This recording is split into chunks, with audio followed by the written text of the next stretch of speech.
Sheena Ren is someone who deeply loves the world of swordsmanship and magic. Ever since he was young, he has been enchanted by fantasy games and novels. Any story about a fantasy world could keep him up for days on end, completely absorbed in it. Sheena Ren is currently a fourth-year university student. He looks at the computer screen in front of him and cheers. He has finally completed his task. He smiles and thinks to himself that this might be the fastest completion record in the world. While every day Sheena Ren is busy searching for a new job, only on weekends can he fully immerse himself in the newly released game. The game is titled The Legend of the Seven Heroes Part 2, a famous fantasy RPG worldwide. The story revolves around the journey of the descendants of heroes who once defeated the Demon King. They fight against those plotting to resurrect the Demon King at the Academy. Particularly in this second part, more dramatic stories explode than in previous ones. The best friend of the main character has killed a girl known as the Saint. This triggers a major chaos in a country that sets the stage for the drama. While many mysteries about this incident remain unsolved, the Emperor finally orders the execution of his best friend. The story will continue in Part 3. Sheena Ren opens his phone and starts browsing a website. He notices that many people have already completed this game. Sheena Ren realizes that indeed, the best friend character is the puppeteer in the shadows. He decides to first roam around the game to see if there are any hidden skills. Summon Demon Sword appears on the screen. Sheena is curious if there are other characters who use this skill. He just about clicks to enter when something strange happens. Sheena's body gradually loses all strength, and his mind spins. When he opens his eyes again, he sees an unfamiliar scene, a stranger complimenting him for looking robust. There's also a woman lying beside him, speaking gently and joyfully, saying her child is safely born. Sheena Ren has no idea what is happening. He can't see clearly around him, nor can he move his body at will. Another person then asks the woman on the bed if she has named the young master. The mother gently says her child's name is Ren Aston. Sheena Ren knows that Ren Aston in Part 2 of The Legend of the Seven Heroes is the ringleader causing much turmoil. Once a close friend and now a betrayer of the main character, suspected to be the mastermind behind the villain, Sheena Ren unfortunately has now become that character. Ever since his reincarnation as Ren Aston, time has flown by rapidly, and before long, 7 years have passed.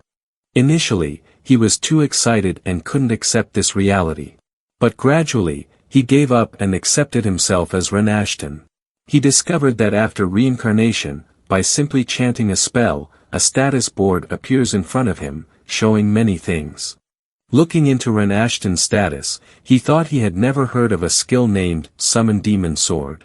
However, the intriguing element of this game is the existence of hidden skills. Among these are unique skills that only special individuals can use. And Ren Aston is sure that Summon Demon Sword is one of those skills. Currently, he can only summon a wooden sword. According to the explanation column, using the Summon Demon Sword would increase the experience of the Demon Sword summoning skill, along with its power. Ren Aston has thought a lot about this. In the end, no matter what he does, owning this power will undoubtedly have a deep connection with the world of The Legend of Heroes. In short, his future will definitely have a future he must avoid at all costs. Ren Aston thinks that if the worst-case scenario happens, he needs to protect himself. Setting that aside, since his reincarnation, he has secretly been training magic and diligently learning the knowledge of this world. One beautiful day, Ren Aston's father came in from outside and asked him if he has reached the age to try wielding a sword. He told him to go to the storeroom and choose a wooden sword for training that he likes. After finding a suitable sword, Ren Aston diligently trained with his father every day. The physical abilities of his reincarnated body were so high that he was even amazed. But he couldn't escape the fact that he was only 7 years old. Therefore, during the first training session, Ren Aston couldn't continue training for even half an hour. His father came over to encourage him, saying that for his first time, he had already done very well.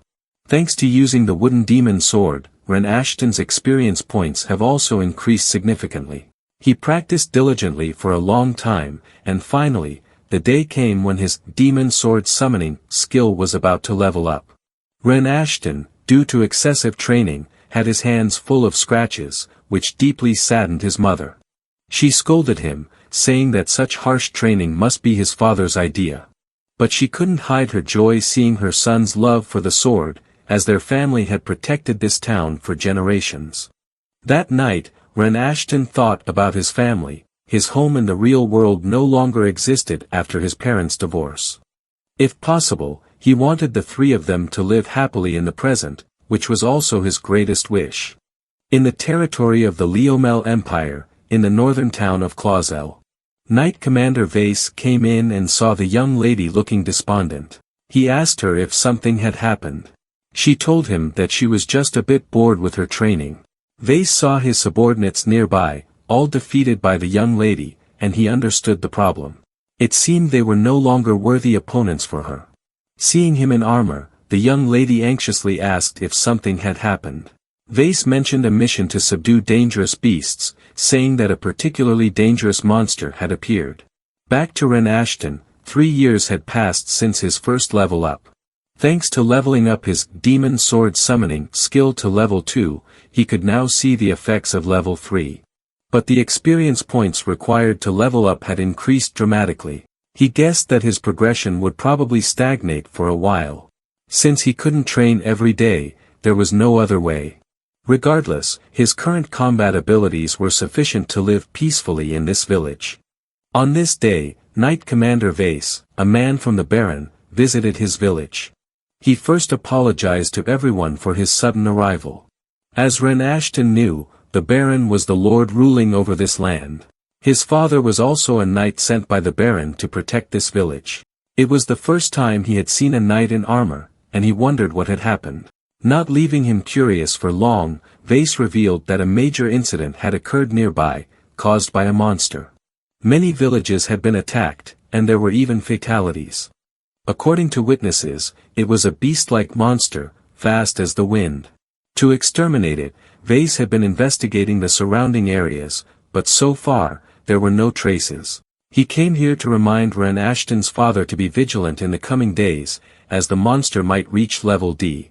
To prepare for any scenario, he had increased the guard in the villages.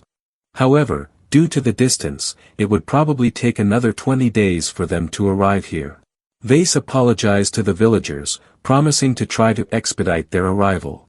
After the Knight Commander's warning, Ren Aston's father continuously hunted to reduce the number of wild boars, which attracted the monster.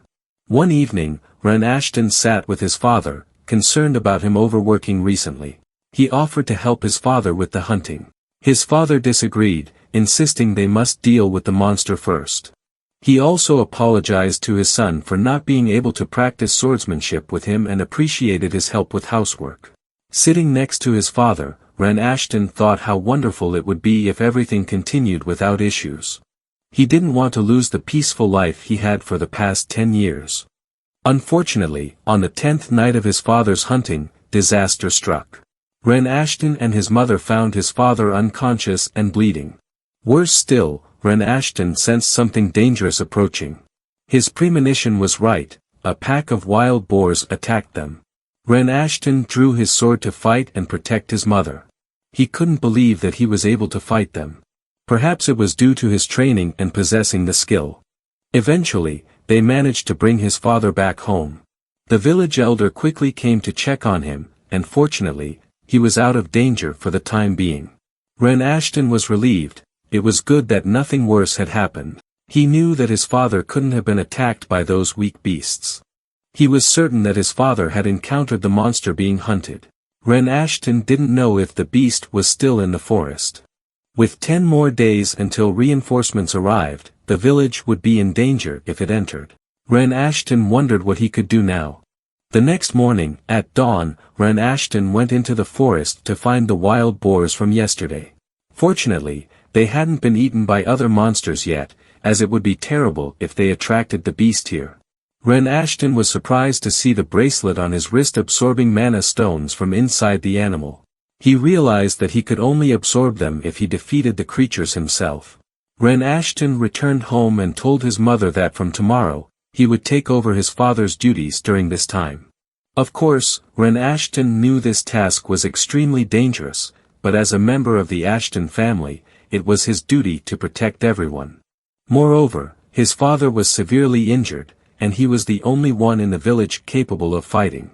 After getting his mother's approval, everything went smoothly for him, and he brought back a large number of wild boars to the village every day.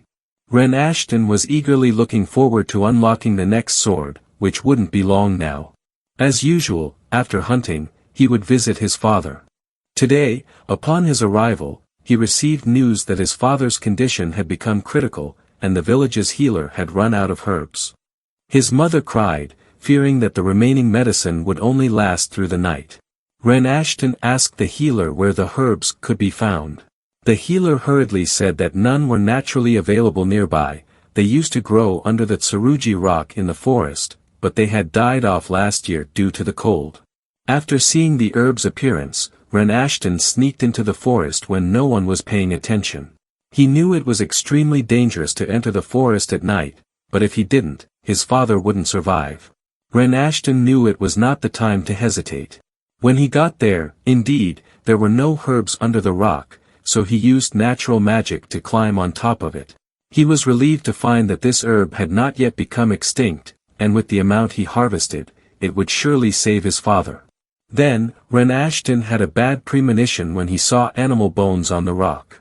He hurried away but ultimately encountered the hunted monster, Thief Wolfen, the stealing wolf. Thief Wolfen, a rare species known as a unique individual, is one of the top strengths in the D rank, and defeating it could yield rare items. Upon its appearance, Ren Aston did his best to run away. He realized that running like this wouldn't work, its speed was too overwhelming. But its difference wasn't just that, it could also use wind magic. Thief Wolfen had the habit of using the wind around its body to create invisible hands to steal items. Naturally, it could also create wind magic attacks with this ability. Ren Aston knew it wasn't a suitable opponent for him to fight. But he also realized he couldn't escape from it and began thinking of ways he could possibly handle it. His current natural magic attack power was too low. The only way was to approach and fight it. Ren Aston worried that if he failed, he wouldn't have another chance. He suddenly discovered that one of the wolf's legs was injured. Ren Aston thought that his father must have injured it, allowing him to escape. And it was because of that injury that it had not attacked the village recently. Ren Aston felt his father had fulfilled his duty as a knight. Therefore, he couldn't give up here. The wolf approached again, and he decided to use natural magic. He prayed silently that it would just stop it for a moment. This time, it actually stopped the wolf, but his sword wasn't strong enough and broke upon striking. Ren Aston wondered if he could summon it again. Recreating the sword had used up a lot of his mana. If he continued like this, he would lose consciousness. He thought of using the herbs to recover, but then there wouldn't be enough for his father. He forced himself not to forget that he was here for his father. Ren Aston knew his current mana was too low. He needed to quickly get to where he had killed the wild boars. Absorbing mana from just 3 more stones would enable him to unleash the Iron Demon Sword. Ren Aston decided to bet on this decision, as the wooden sword wasn't enough to defeat the wolf. With all the willpower he had left, he had to save his father at all costs. He shouted, refusing to lose here. While running to the dead boars, the wolf continued to chase him. Right when he finished absorbing the mana, the wolf bit him. Ren Aston used the newly gained strength to thrust the sword out of the wolf's mouth. A beam of light pierced through the body of Thief Wolfen. Ren Aston held the sword, unable to believe this was the Iron Demon Sword. He saw it absorbing the mana stone from Thief Wolfen. Ren Aston collapsed next to the wolf, feeling everything was terrible. He could no longer move his body. A group of people, attracted by the noise, arrived and were surprised to find a boy there. They were knights from Clausel who came just in time to take Ren Aston back. The team leader knocked on Ren Aston's house, apologizing to his mother for the abrupt visit and asked to quickly bring the boy inside. His mother was shocked to see her son covered in blood and asked what had happened. The team leader didn't know how to explain when they had found him in that situation. He brought out a bag, saying that the boy had held onto it tightly, so it must be something important. Inside the bag were the herbs his father needed. His mother embraced her son and burst into tears. Vase received news from his subordinates that the young Ren Aston had single-handedly defeated the thief Wolfen, the beast they were hunting. The young lady beside him was overjoyed, amazed that there was a boy in their territory who could defeat a D-rank monster on his own. 2 months passed, and Ren Aston sat intently looking at the thief's demon sword. Rather than a sword, it resembled a piece of armor fitted on the finger. He never expected that by defeating the thief Wolfen, he would acquire a new demon sword. Ren Aston also returned to the forest with a member of the Clausel team to find the treasure left by thief Wolfen. He planned to sell it to contribute to the village but was unsure about the tax implications. The person accompanying Ren Aston laughed, saying that as a reward, his village wouldn't need to pay taxes this year. The materials from thief Wolfen, which he sold, along with the rare herbs, were bought by the Baron at a high price. For the next few years, his village would not only be free from want but would prosper. His father was happy to hear about the treasure, praising his son for his achievements. Ren Aston said that it wasn't just his achievement, it was thanks to the wound his father had inflicted that he could defeat the beast. His father laughed, pleased that his son was still as humble as ever. He patted Ren Aston's head, saying he always did dangerous things, which worried his parents. But thanks to his son's bravery, everyone in the village was safe. And so, the unnamed village returned to its peaceful days. One beautiful, ordinary day, Ren Aston came back from outside and found a strange girl who wasn't from the village. She asked if he was Ren Aston. He thought he had seen her face somewhere before. Yes, this was a fateful encounter and the beginning of a new story. Lisha took out 2 swords, holding them as she asked Ren Aston if his wounds had healed. He put down the basin in his hands and replied that he was fully healed, but why did she know him? Lisha, holding her sword, ran towards him, saying it was time to start. Ren was taken aback but then easily dodged her sword strike. She laughed, praising him for being so good, managing to parry all her strikes even without any preparation. Ren, still surprised, asked why she suddenly started fighting. He was surprised by the girl's strong swordsmanship, which was quite dangerous. Lisha told him not to worry about her safety, as she would soon break his sword. Ren thought that wasn't the main issue, he wondered if she wanted a hand-to-hand fight. He found it a bit troublesome, and knowing he had to end the fight before anyone got hurt, he quickly overpowered Lisha on the ground. Just then, Knight Vase's men arrived, telling the young lady that was enough fighting. Ren looked at them in confusion and asked why they were here. Lisha presented a letter, sent on behalf of her father to the Aston family, praising them for defeating thief Wolfen and expressing the Baron's high expectations for Ren. At that moment, Ren realized that the girl in front of him was known as the White Saintess. In the game, The Legend of Heroes, she was the girl Ren was destined to kill in the future. He didn't understand why she had come to his village. Everything had become confusing, as in, The Legend of the 7 Heroes, the White Saintess did not attend the main character's party. Thanks to her striking appearance, Lisha was among the top famous characters and was known for not being romantically involved with anyone. Lisha was currently having tea in front of Ren. After putting down her teacup, she asked if he wanted to visit the Clausel house. The reason for her visit was to confirm Ren's strength directly, but after their earlier fight, she was convinced of his strength and bravery. Even though she challenged him suddenly, he was neither scared nor hesitant to fight back. Ren modestly said she was overestimating him, but he apologized as he couldn't go to Clausel. Lisha felt like he was avoiding her and asked if he disliked her that much. Ren, agitated, denied it, explaining that if he left the village, his father would be the only one left to fight. If another monster appeared, the village could be destroyed. Besides, he really liked living in the village. Lisha and Vase stayed for dinner with the Ashtons.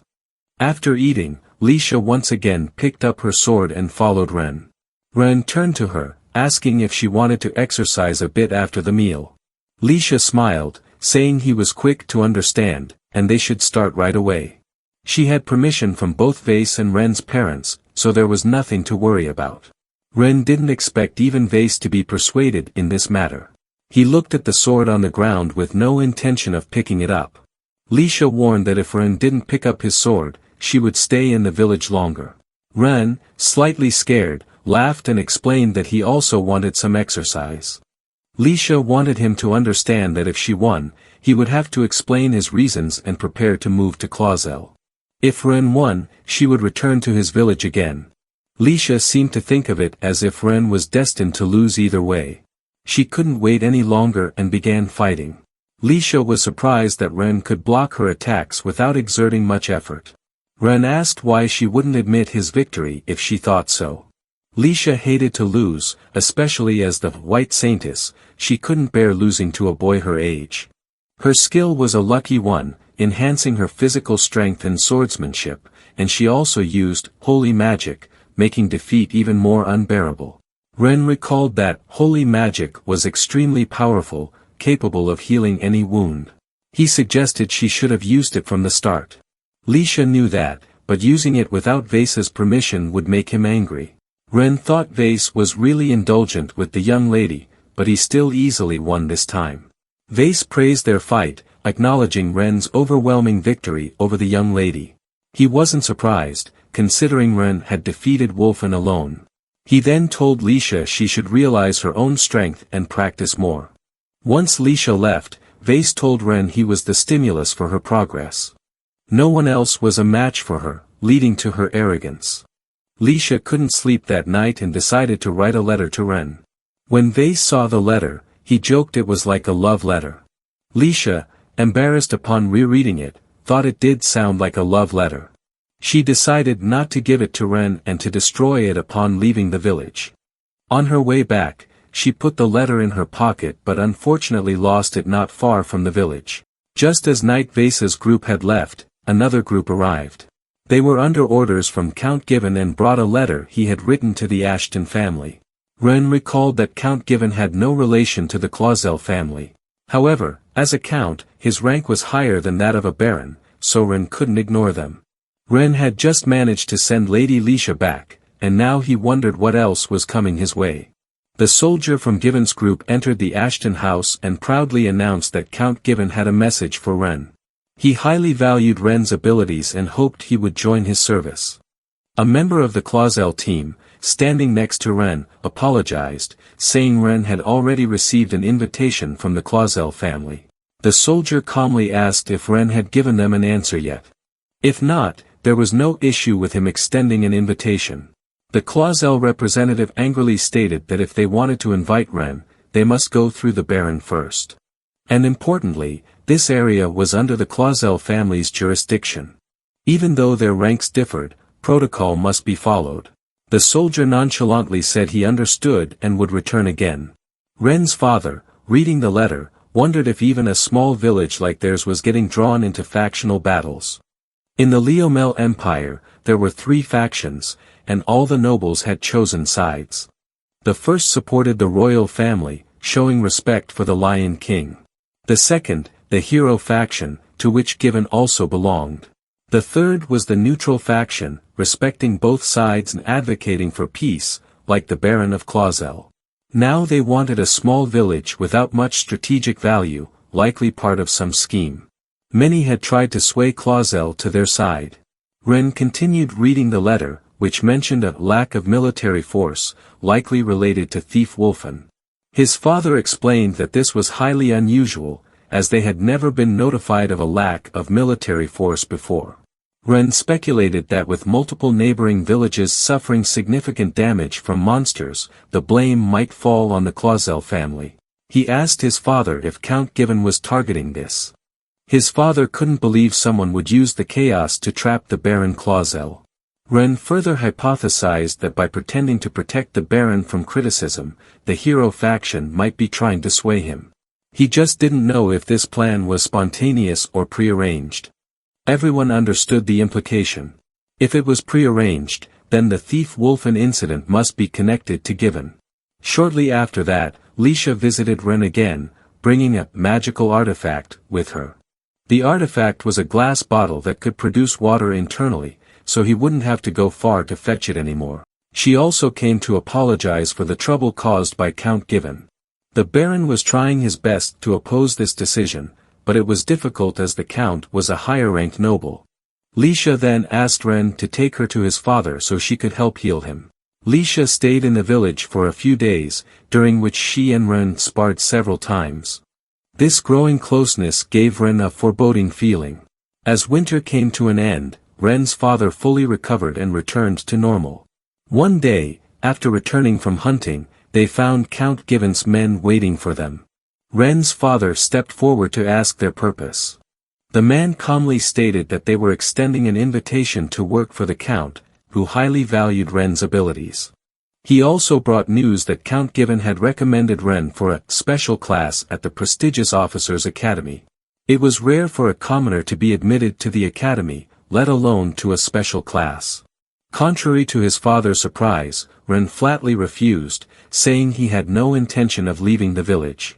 He knew that the Officers' Academy was the main stage of the Legend of the Seven Heroes. It wasn't an exaggeration to say that joining the academy would accelerate the events leading to Lisha's death. Ren's father respected his son's decision. Shortly thereafter, Lisha visited Ren again, but this time she appeared weak, having recently fallen ill. Upon waking up, her first words were an apology to Ren. She had wanted to come to his village but fell ill before she could arrive. Holding back tears, she said that even without a voice, as a saintess, she had to visit every part of the territory to show the bond between the Clausel family and the people. She felt useless, never having won a fight against Ren. Lisha informed him that this would be her last visit, aware of his refusal to join the academy. Although Ren and his father were loyal to Clausel, they couldn't keep accepting their kindness. Lisha had spoken with Vase, apologizing for the disturbances she had caused to Ren's family. Ren, listening to her, thought Lisha was a truly pure person, and he was the one holding feelings within. He softly asked if she really wouldn't visit again. Ren was now facing Lisha's determined words, unsure of how to respond. Lisha suddenly remembered she needed to write a letter to her father and asked to borrow Ren's ink. Ren pointed to a desk, indicating the ink was there for her use. He revealed that this was his room. The guest room was being cleaned when she arrived. Lisha felt remorseful, thinking she was only causing trouble. Ren unexpectedly asked her to bring a fire-creating artifact next time she visited. Lisha turned back, questioning his intention. Didn't she just say she wouldn't come anymore to avoid causing trouble? Ren gestured for her to stop. It was always awkward to suddenly have someone wanting to fight. Ren suggested that if possible, they could continue their encounters as before. If it was within the village, he was ready to be her opponent anytime. After leaving the room, Ren wondered what he had just said. Lisha, following Ren's directions, found the ink and was about to write to her father when she discovered her previous letter. She didn't know Ren had it, thinking she had lost it. It wasn't a love letter but her heartfelt words. She wondered what Ren thought upon reading it. The next day, as per Lisha's wish, Vase and others came to help the villagers with hunting and repairing houses. Vase knew they couldn't keep receiving help forever. After delegating tasks, Ren's father and Vase went into the forest. Ren and others gathered materials for repairs, and his mother went to Mrs. Riggs' house for herbs. As they worked, rain and fog set in, so they took a break. Ren smelled smoke, not like burning grass, but something else. With a premonition, he rushed home. His house was engulfed in flames, and the surrounding soldiers were brutally killed. Ren, remembering Lisha was still inside, ran into the house without hesitation. Along the way, he saw all the soldiers were down, suspecting an attack. The attacker had breached all defenses swiftly. Near Lisha, Ren encountered a mana eater, a powerful D-rank monster. A mysterious person covered in a hood asked if he was Ren. As Ren's vision blurred and his strength faded, he passed out. He woke up again to find himself and Lisha being taken away in a carriage. During his unconsciousness, Ren had a long dream. In it, lacking the courage to gather herbs for his father died before his eyes, a wound from the battle with thief Wolfen being the cause. The village, having lost its protector, was attacked, and many lives were lost. Ren, holding his mother's body, cried out in despair, despite his promise to protect her. In this desperate situation, along with some knights, a girl arrived and saved the village. In Ren's dream, she was like a saint. This was his past in the game The Legend of the Seven Heroes, the context in which he and Leisha were supposed to meet. Ren couldn't understand why he dreamt this, nor why he would take Leisha's life in the future. Was there a special reason? After traveling for a while, the carriage stopped. The masked man gave Ren food and water, reminding him to feed the beloved lady. Ren asked the man to untie them, but the man scolded him to figure it out himself. He even mentioned that he had been giving them recovery medicine and herbs while they were unconscious, so they shouldn't ask for more. Before leaving, the man warned Ren not to scream for help. He had used a magical artifact that made the sounds inside the carriage audible only to him. Ren gave Leisha water, noticing her strength was at its limit, and decided to act that night. That night, Ren easily cut through the chains with the Iron Demon sword, and they attempted to escape, to the captor's surprise. With no other choice, the captor summoned monsters from the forest to chase them. In the northern part of Clausel town, Leisha's father, Rizard Clausel, just received the news of his daughter's kidnapping. Vase knelt down, taking responsibility for his wrong judgment and not protecting Leisha. He asked to bear all the blame, requesting that the punishment be postponed until Leisha was found. Rizard ordered Vase to stand up, expressing his trust in his people. He commanded immediate communication with the capital to inform the nobles of the situation. Before Vase could leave, someone arrived at the door, suspecting Rizard of releasing dangerous beasts into Count Given's territory. While escaping, Leisha regained consciousness, and Ren gave her some herbs to drink. He warned her they might be bitter but would be effective. Ren had hunted animals 3 days prior in a village they passed through and exchanged them for these herbs. Leisha noted they were on the outskirts of Count Riven's territory, pointing to the Bardal mountain range nearby. If they could see these mountains, she could navigate their way back. Ren remembered the mountains as the location of the final boss battle in the game. He asked how long it would take to reach Clausel from here. Leisha estimated about 4 days but first wanted to confirm if Ren's parents were safe. Ren trusted his father, believing they would be fine, possibly having sought refuge elsewhere. He reassured a worried Leisha that they would be alright.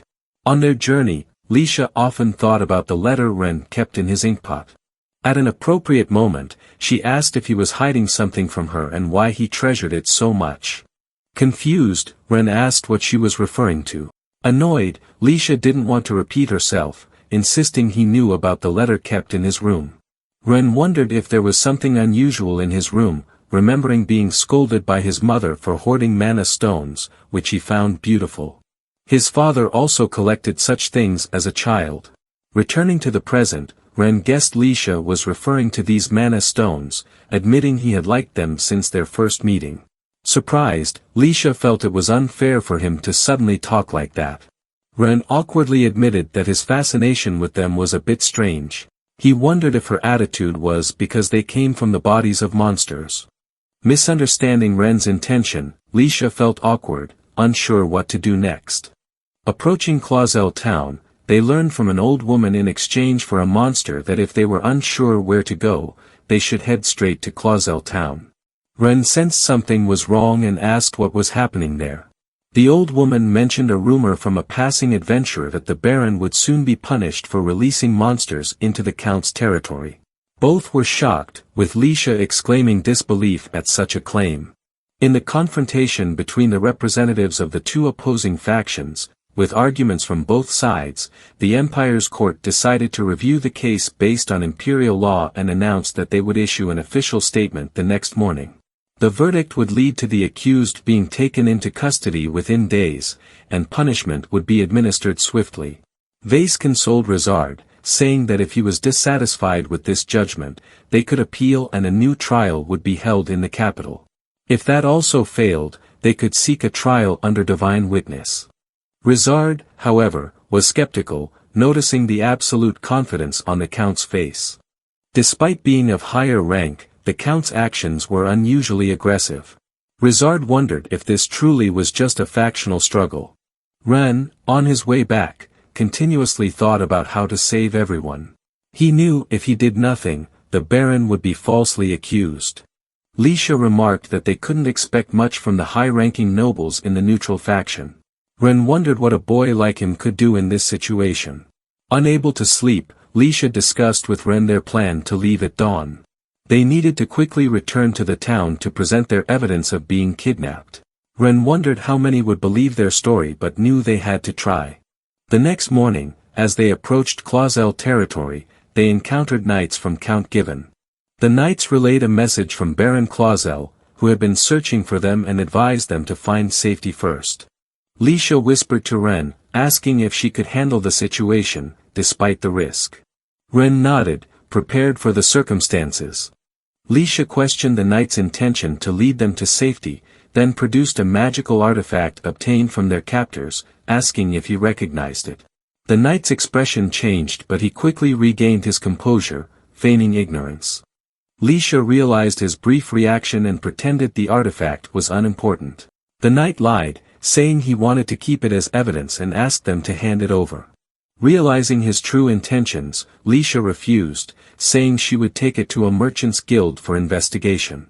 The knight, left with no choice, turned hostile, attempting to recapture them. Ren, understanding the situation, quickly wounded the knight's arm with a large cut.